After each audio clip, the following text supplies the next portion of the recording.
But why do I really say this really matters, especially with the new managers that are coming in for Liverpool and the other clubs? You're going to see a lot of changes in their pressing pressure. Yeah, the way they press is going to change.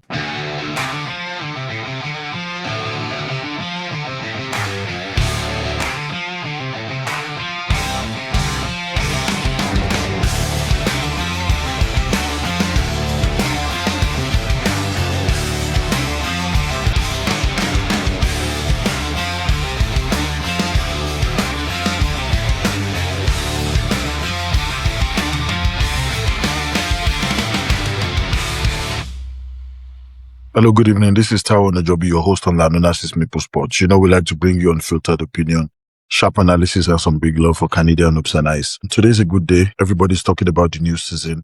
And we're looking at the Premier League especially and how we feel it's going to really turn out. For me, I'm going to dive right into some of the things that I think is going to make the season a bit more open. Even though I'm not delusional to say that Arsenal are not the favourites. They were the best team last season. Even though Man City tried to push them a bit, but they were very consistent. Even with injuries, they were still able to make it count.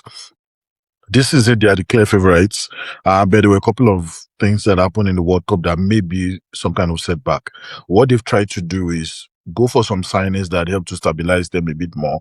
And I've done my analysis in such a way that Arsenal are just slight favourites, but from second up into the 7th position is very much open. And I'm going to talk about the reason why I feel it is much open. Presently, from second to the 7th position, there's still no dominant continuity club because 5 of the big 6, conventional big 6, are undergoing what I call managerial resets. Because a new manager is coming in, there's going to be a lot of changes. Arsenal, apart from the fact that their defensive anchor is injured, with the injury to Saliba, I feel there will be a little bit of a setback. And the fact that they're going to be playing some early matches against teams that are traditionally now falling into the top 6 or top 7, they may need to probably come up with a different statement in their first 2 matches.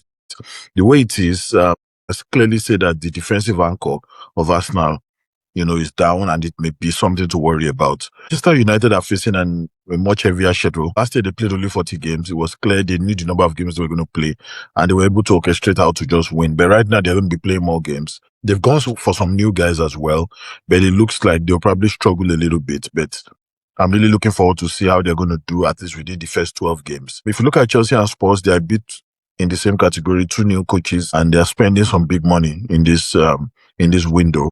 And they've injected what I call volatility into the team. But one thing I'm trying to see is, even though they've done record spendings, they've been able to get in a lot of new guys. Their combination, for me, kind of just gives a rare competitive edge. And I want to see where that equilibrium would really come from. Because if you're looking at where the 5 to 6 clubs would spring up any surprises, you probably want to have it within the first 7 games.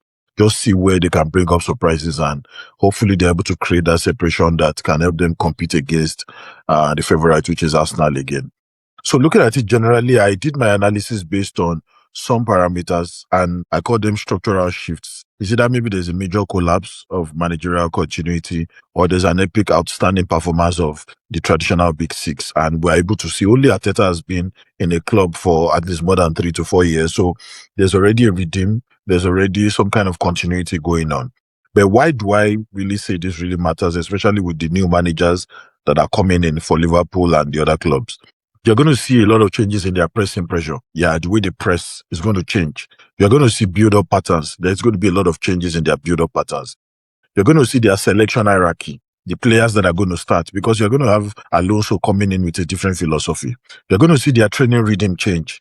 The way they train, the way they prepare. Some people are bringing Spanish style, some people are bringing German style. So you're going to see a lot of changes happening. You're also going to see a difference in the squad psychology. These things are going to change the narratives, and we're going to see it club by club. And, for me, when I look at the disruptions clearly early in the season, I can see that whichever team is dropping points very quickly, and we're not seeing that tactical mastery, instead they are misfiring, it may bring some kind of pressure, and the competitive field becomes something that we have never seen before. Even the preseason we are seeing, even though a lot of people are not putting a lot of attention in the preseason, but you can tell clearly that expectations are high, especially for these investors. If people have put millions of dollars into buying some of these clubs, bringing in new coaches, they have expectations. And I decided to put it club by club. Manchester City, with Guardiola leaving, there's really no much pressure because there's a bit of continuity compared to the other clubs. he has ended a decade with, with wonderful performance. The club has won almost everything. Enzo Maresca has come in now and is inheriting a system which he's already used to. You understand? But he personally has to find a way to reestablish his own identity because it's different from Pep Guardiola when it comes to putting players in position to succeed, demanding excellence at a very high level. It's going to be a bit different. But I really want to see how he's going to go about it. But I see some continuity because that style of play is already used to it. Chelsea, they had two managers last season, unfortunately. But now a favorite, person I like so much, Xabi Alonso, he has arrived at the club. It's a difficult time, even though he had a tough spell with Madrid because he had some issues with the hierarchy of the players. But right now, we want to see whether he can come in and give us a tactical reboot. We want to see the best from when he coached Leverkusen and try and, just bring that discipline back to Chelsea. Liverpool, we never believed that Arne Slot was going to go, but now he's out. Raula is in. Anthony Raula has this high intensity style. I want to see how he's going to be able to implement that. Vertical football is also there. He's going to replace Slot's structure as well. And he was able to get it well, last season. Let's see if he's going to be able to implement it here and make Liverpool a better team. Manchester United, just like I spoke earlier, they have Michael Carrick who starts the season, first full season. The good thing is the rest of mind is there because he knows that he has a contract and is going to be able to plan. So right now he knows that he has more than 40 games. He's able to implement and we're going to be able to see him, really coming into his first rebuild, which is still in progress. Tottenham has brought in Roberto De Zerbi, who is also having the opportunity to start a full season as well. He's done a complete overhaul. He spent a lot of money. Sometimes if you're not careful, it can make the club a bit more complex. But I really want to see what he's going to come up with. Tottenham is still considered at least a top 7 team when it comes to hierarchy within England, irrespective of where they finished in the last 2 years. They are still considered a top team within England. Let's just hope that they're able to bring that fire back and, give us some ginger again. Now, if you look at the implication, these 5 clubs, they're installing systems. They are bringing in new styles of coaching. And this will happen between August and October. If a team is not able to create an identity between August and October, then there's going to be a problem. Because what will happen is the system you are installing, you need to make it count very fast. You can lose some games, it's okay. But the idea is every club must have a full identity. It must be clear where they are going. And once they are not clear where they are going between August and October, there may be some pressure when it comes to managerial standpoint as well. So any club that does not start fast in implementing, calibrating, or breaking some early points, you don't have that decisive advantage because we have almost 7 clubs from 2 to 7 and maybe 2 extra clubs that are improving. You understand? They're ready to show you what they are made of. Some have new managers, some have new systems, things are changing very fast. So I feel that there's a lot of pressure this season that we're going into 2026, 2027. It's going to be a difficult season. Any club that does not get it right between August and October is already in trouble. Arsenal's injury to Saliba is a major one. I've talked about it a couple of times when catching up with other friends. His absence alone is a major impact. A lot of people are not saying it now. Even though Arsenal are favourite, I've said that before, the injury to William Saliba is the most consequential personal loss for me in that team. It can even make them not become a true contender if they are not careful. And I'll give you the reason why the injury to Saliba really matters to this team. Arsenal won it. They were winning at about 68.7% on their league games when they played last season. Without him, even last season when they did play with him, they dropped from 68.7% to about 47.6%, which means that they were not winning up to 50%, especially at that high level when it was not available for them. His partnership for me with Gabriel is outstanding. They are the most stable when I mean defensive axis within the English Premier League. They are the most stable. So you need that guy. Arsenal considered fewer goals even when he was playing than when he was not playing. So it's a strategic part of what I call their defensive pillar. If it's not available, there may be a problem. And this is where the strategic impact really comes from. Their high line becomes riskier because him and Gabriel, their combination was very perfect when they try to follow the high line system. If you see their build up from the back, without him, it loses composure. It's only when he's there that they have that full composure, especially when they are playing from the back, that build up from the back. If he's not there, they'll probably need other players to step up and make some adjustments. Like Eze will have to step back a little bit more and some of those stuff. Playing from the back may not really be like what it used to be. Their opponents will now start to target the right half space. Especially they'll be more aggressive because they know it's not available. So the right half space becomes an exposure for them because they know Saliba is not available. So they'll start targeting that area and they may be vulnerable. Also looking at the fact that the early fixtures for Arsenal, especially looking at the fact that they may face an Aston Villa and the Chelsea side a bit earlier, it increases danger of a slow start. So for them, they have to find a way to start winning games early in the season because the implication may even be more. Even though Arsenal they remain favourites, but not having Saliba means that they have to really step up, make some adjustments that still keep them very competitive. Especially looking at the fact that they probably want to get it all this season. They want to any cup that they can get their hands on this season has to show an improvement from last season as well. Manchester United, just like I talked about, they played 40 games last season. That was their fewest since 19, you understand, combined together. That's been their lowest. So it means that, and they still finished third with only 40 games. They were able to focus and they were able to get some coaching decisions right. But now that they are returning to Europe, that means they have extra of about 10 to 16 games, assuming that they go far in Europe. It's going to tell on on those guys, especially with the fact that they're just coming from a season where they had only played about 40 games. So coming into a season where you play 55 games will have an impact on them. They have to find a way to really adjust quickly. The expectations are different right now because it also had an impact on their income. Manchester United as a team, they don't make as much money as they used to make normally. So they have to play more games to be able to cover up for that loss of income. So more matches, more rotation, more money, more bonuses for the players as well. The squad depth is still developing as far as I'm concerned. They've gotten some good guys on hand, but there's still a lot to work on. Chelsea and Spurs, if you look at their contrast, they fully avoided European football. So it gives them a lot of time to be able to gel together, work as a team, just like what Man U faced last season. They are going to be able to do that. There'll be lower injury exposure for them this season because the number of games they will most likely be playing are quite predictable, even if they play so well on other competitions apart from the Premier League. And if you look at some of the transfers, when I did my analysis, United have added Andre Santos and Youri Tielemans, very good addition. Tielemans was very phenomenal in the World Cup. His absence really affected Belgium. When he played for them, they were a better side.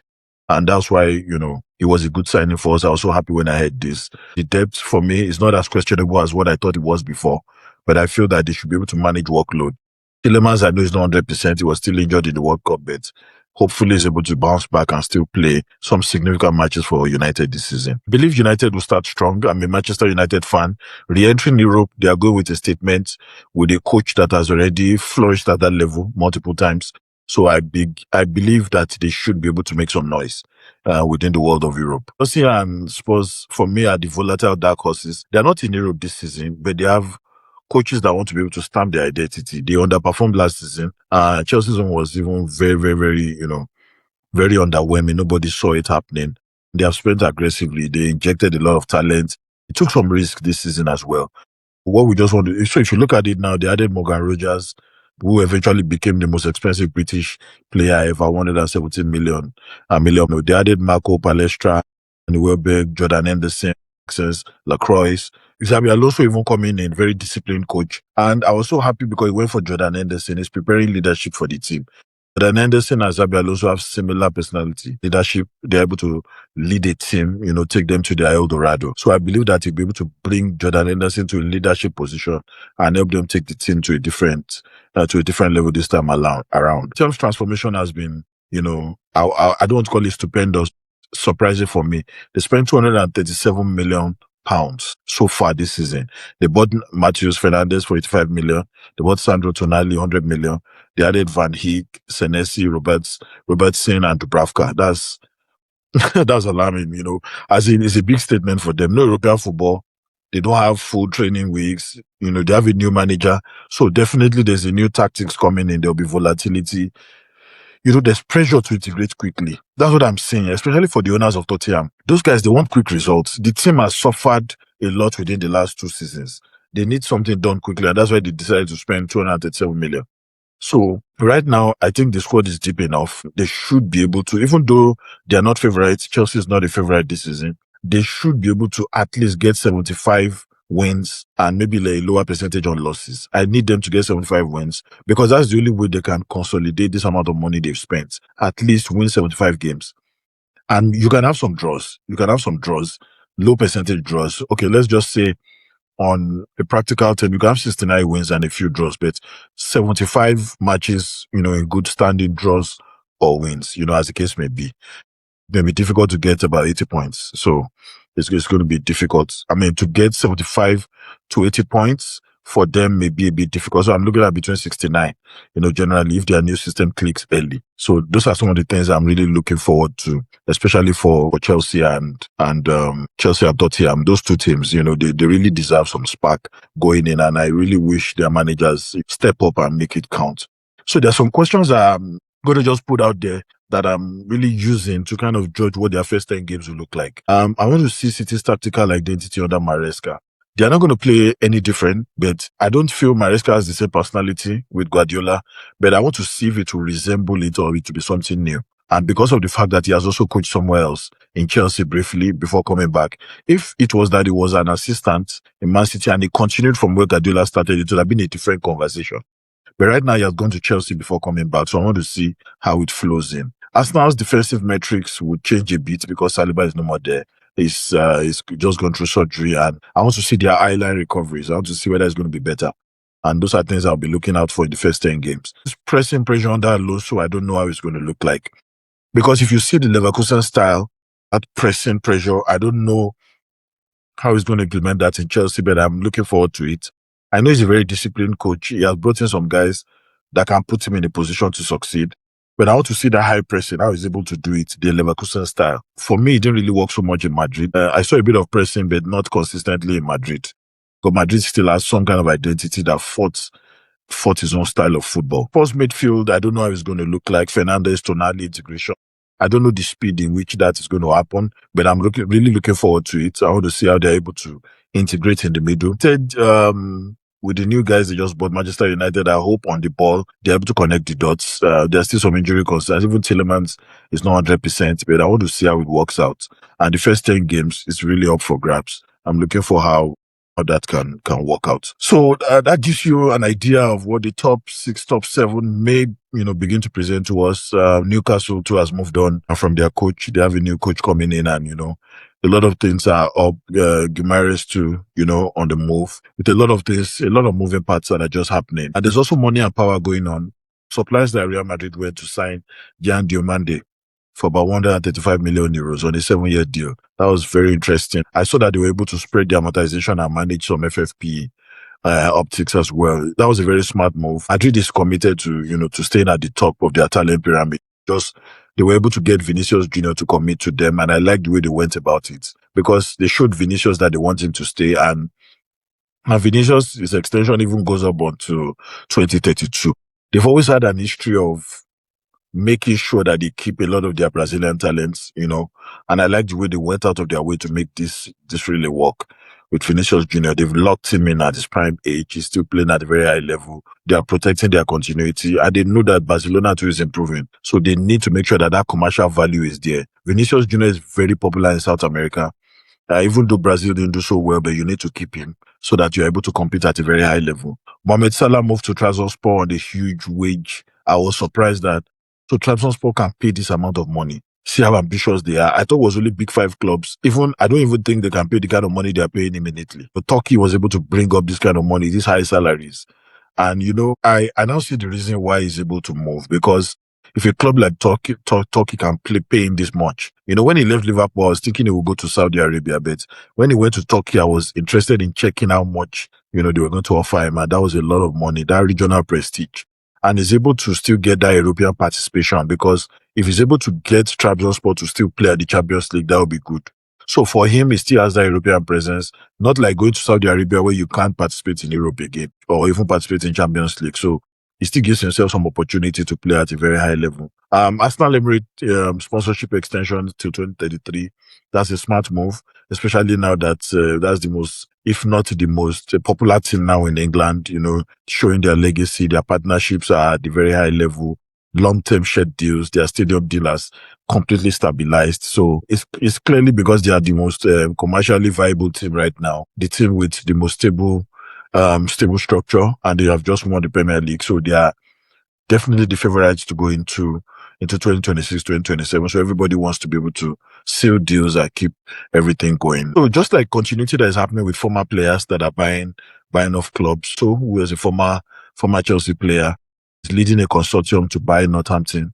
The team at Northampton Town, is very, very ambitious. I like when I see former players trying to get ownership, get money, put money together as fractional ownership with other friends and invest and buy some clubs in England. It's good investment for me. If I had that kind of money, I would do that like yesterday. For me, they're going to pump in money into the IE Northampton Town, a club in, a small area of Northampton as well. They're trying to see how they can, pump in money, better scouting, recruitment network, bring in some more, European, South American players, more ambitious commercial strategy for me. And I like what I'm seeing from him. So that's all. I just decided to bring a bit of snippet in football. Since the World Cup, we've not been able to catch up. Thank you very much for your time. Expect a lot more from us in analysis coming in a few weeks. And God bless and enjoy the rest of the night.